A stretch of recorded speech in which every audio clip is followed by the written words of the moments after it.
yang sebelumnya di bawah kekuasaan orang-orang musyrikin, yang sebelumnya umat Islam tidak dapat dengan mudah mereka melaksanakan ibadah umroh, bahkan dipenuhi kekhawatiran dan ketakutan ketika mereka berangkat umroh. Namun kemudian setelah perjuangan umat Islam selama 21 tahun. 21 tahun. Allah berikan kemenangan kepada umat Islam. Dan kita sudah menyimak bagaimana peristiwa itu terjadi dan bagaimana beberapa faedah juga sudah kita baca, beberapa pelajaran. Kita akan melanjutkan pelajaran-pelajaran berikutnya. Nah, silahkan dibaca. Bismillah, lanjutan Fathul Makkah dari kitab Fikih Sirah Nabawiyah karya Prof. Dr. Zaid bin Abdul Karim Az-Zaid hafizahullahu ta'ala. Yang kesembilan, memposisikan manusia sesuai dengan kedudukannya. Hal ini dapat kita pahami dari ucapan Rasulullah Shallallahu Alaihi Wasallam, siapa saja yang masuk ke rumah Abu Sufyan, maka ia akan aman.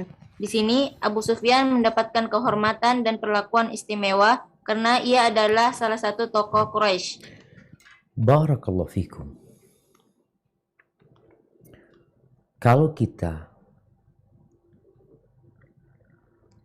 belajar bagaimana Nabi SAW bermuamalah, beliau itu membaca kondisi orang-orang yang hendak beliau hadapi, sehingga cara berbicara, cara berdialog dengan orang ini itu tepat.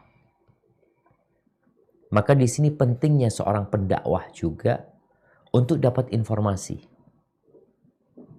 dari panitia kajian. Umpamanya Anda diundang nih sama Balansia untuk kajian di Jakarta.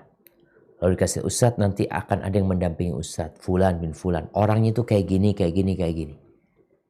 Tujuannya supaya Ana dapat memposisikan diri dalam menghormati orang ini. Siapa orang ini? Karena kalau kita nggak tahu, ya kita akan memperlakukan semuanya sama. Ya Ustadz, kan inna akramakum indallahi atqakum.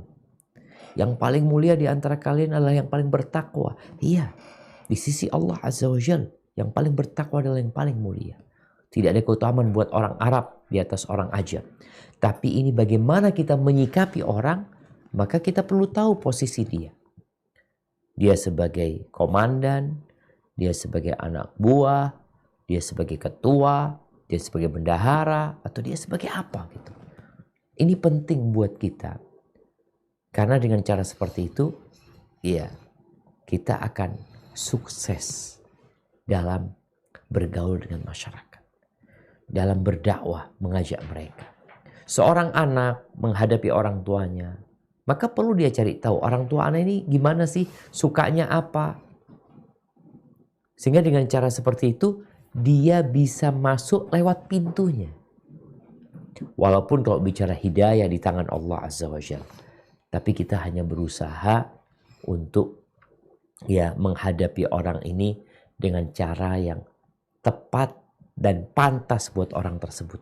Bukan pantas buat kitanya gitu. Tapi pantas buat orang tersebut.